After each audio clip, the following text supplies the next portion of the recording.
desta grande controvérsia, os sacerdotes de Jerusalém tinham uma vantagem à frente quando se tratava da questão presença de Deus, porque em Jerusalém a igreja sabe perfeitamente que era onde estava localizada a famosa Arca da Aliança. Olha aqui para mim, por gentileza, a Arca da Aliança, este caixote de madeira que representava vitórias para o povo, que dava segurança religiosa para a nação de Israel. A Arca da Aliança estava localizada no templo de Salomão, lá em Jerusalém. E na época em que Jesus exerce seu ministério, os corruptos sacerdotes Anás e Caifás dizem: vocês não adianta vocês irem para Samaria adorarem lá. Por quê? Porque a Arca da Aliança está aqui. Vocês até podem adorar lá, mas vocês sabem que a presença de Deus está em Jerusalém, lá escondida no Santíssimo Lugar. Quero toda a sua atenção para você entender aonde eu quero chegar. Só que na época em que Nabucodonosor invadiu Judá em 586 a.C.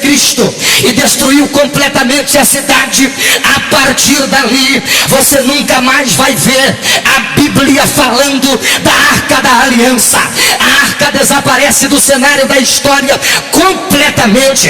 Você vê Joel, um dos profetas menores, dizendo para os sacerdotes: chamei ministros do meu Deus entre o alpendre e o altar. Ezequiel viu o dia em que a glória de Deus foi embora, e ele diz no seu livro: via a glória de Deus saindo pela porta oriental do templo. A Arca da Aliança foi retirada do meio da cidade, e a cidade já não tinha mais a glória do Todo-Poderoso. A glória foi embora. Diga para alguém do seu lado: a presença de Deus partiu. Diga para ele, diga. Balance ele para lá e para cá, para ele acordar aí desta maresia. Diga: a glória de Deus se foi. A presença de Deus havia ido embora.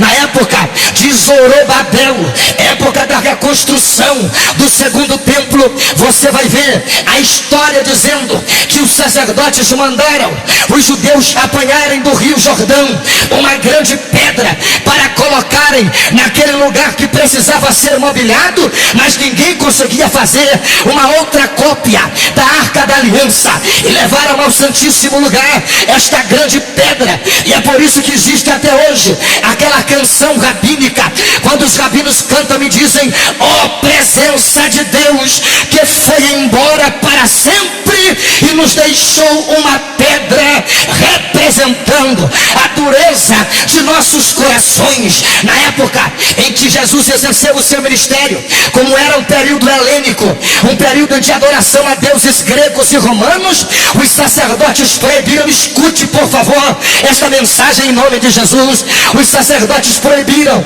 meu querido irmão Rodrigo, os pais de contarem a seus filhos que a glória, a arca já não estava mais no Santíssimo Lugar, para não enfraquecer a fé da nação e ela se sentisse motivada a adorar os deuses de Roma e os deuses da Grécia. Na época em que Jesus exerceu o seu ministério, a cidade vivia uma grande farsa. Os sacerdotes colocaram, olhe para mim por favor, uma grande cortina de 12 centímetros de espessura no Santíssimo Lugar. E quando chegava a época de o sacerdote ministrar ao Senhor, incensar o Santíssimo Lugar, eles olhavam para um canto, olhavam para outro, para ver se ninguém estava de olho, e entrava no Santíssimo Lugar, e lá começavam a chorar diante da grande pedra, e a nação ficava perplexa e dizia: nossa, o sacerdote entrou na presença de Deus, o sacerdote entrou no Santíssimo Lugar, a presença de Deus está lá dentro como sacerdote. Agora olha aqui para meu nariz, a Bíblia Sagrada nos diz que quando Jesus morreu na cruz do Calvário, este grande véu se rasgou de alto a baixo, e alguém diz: o véu se rasgou para nos dar acesso à presença de Deus. O caminho está livre. É uma exegese errada, porque quando o véu do templo se rasgou, Jesus estava dizendo para a nação: olhem lá para dentro, no lugar da presença de meu Pai, agora só existe uma pedra, a glória se foi, a presença partiu. E se alguém desesperado abraça Jesus e pergunta: e agora? O que nós faremos se a presença Deus foi embora. Afinal de contas, se ela não está mais lá dentro, onde é que ela está? Jesus responde em Mateus 18:20: onde estiverem 2 ou 3 reunidos em meu nome, eu estarei no meio.